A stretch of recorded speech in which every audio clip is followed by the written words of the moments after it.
la une de Walfadjri quotidien, détournement chez les sapeurs-pompiers au Cradé et 14 co-prévenus dans de Roura. La bande passe devant le juge mercredi, nous informe le journal de la Tour de Marne qui nous parle également du poste secrétaire général de l'OIF. Nous citons le nom des candidats qui souhaitent succéder à Abdou Diouf, le deuxième président de la République sénégalaise. Donc, les jeux sont ouverts, pourrait-on dire.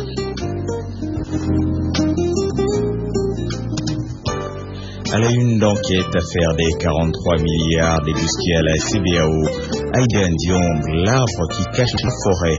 Les coffres-forts font encore parler d'eux. Les femmes du PDS, quant à elles, s'érigent en bouclier. Objectif, défendre Aïda Ndiong. Aïda Ndiong fait également la une de Direct Info. Réaction à la sortie du procureur. L'affaire Aïda Ndiong, elle secoue la République avec l'Union des jeunesses travaillistes et libérales qui dénonce ce qu'il qualifie d'instrumentalisation de la justice. Aïda Ndiong fait également la une de l'Observateur. Fortune d'Aïda Ndiong découvert dans les banques une affaire de 47 milliards de failles, défaillance dans la surveillance des opérations financières, transactions sur des dizaines de milliards de francs CFA sans la moindre déclaration de soupçon, nous informe nos confrères de l'immeuble Limandour. Après Aïda Ndiong, se demande Mamgor Ngom de journal La Tribune, qui évoque ce qu'il qualifie de chasse aux milliardaires. Le cas de certains pontes des anciens régimes et donc à présent passe d'être étudié. En tout cas, c'est le souhait de notre confrère du groupe des médias.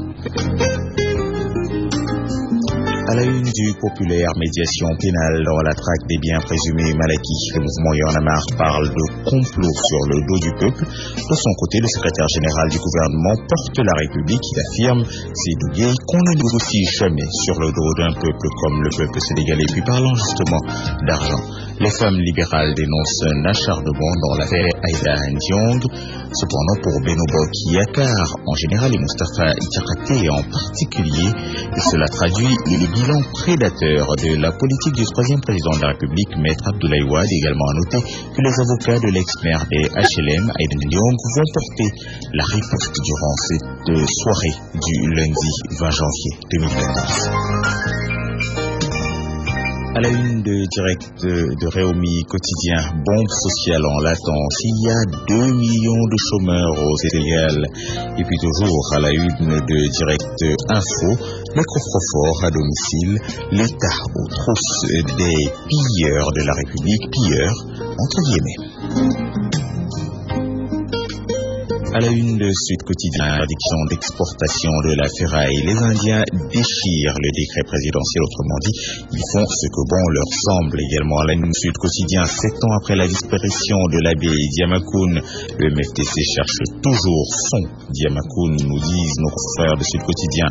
À la une toujours de Sud Quotidien, cette tribune de vieux Savané qui s'insurge que n'ose selon lui demander pardon pour des personnes détenues dans le cadre de la traque des biens présumés mal acquis, tout simplement sur la base de suspicion, car selon Vieux Savané, détenir tout de même 47 milliards de francs CFA au Sénégal, c'est grave. À la une du quotidien, le quotidien détournement, abus de biens sociaux dans une ONG catholique. La mauvaise samaritaine, titre le journal de Madiambal Diagne, qui nous explique que plus d'1,6 milliard de francs CFA ont été détournés et que les dirigeants de l'organisation non gouvernementale, la Samaritaine, la mal nommée, je dois le dire, n'ont pu offrir qu'un terrain nu à leurs sociétaires. À la une du Soleil, inauguration de l'hôpital pédiatrique de Diamniadio. Le 4e président de la République veut doter le pays d'un système de santé performant. L'on va également, selon nos confrères du Soleil, vers l'érection d'un centre de traumatologie. Ce sera à Diamniadio. Le dynamisme de l'axe entre Dakar et Pékin a été magnifié par l'actuel locataire du Palais de Rome. Place au sport, tout d'abord avec Sadio Mané. Il étouffe le Bayern. En effet, Salzbourg a gagné par 3 buts à 0. Même Pep Guardiola a été séduit, nous disent nos confrères de Wasport qui s'intéressent également à la situation de Papis Demba Cissé. Partir ou rester, Papis Demba Cissé se décidera durant cette semaine.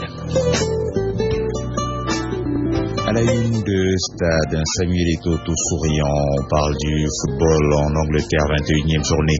Chelsea resserre l'Eto'o, Samuel Eto'o sur Manchester United. À la une de Sunulamb, envie de corriger Modulo, le piège que doit éviter Eumsen, s'interroge le quotidien de la Reine. Également à la une de Sunulamb, travaux en vue du stade d'Emba Diop, les promoteurs désapprouvent le ministre Mbagnick Ndiaye. La désapprobation des promoteurs à la une de Sunulamb met en amasse cette revue des titres.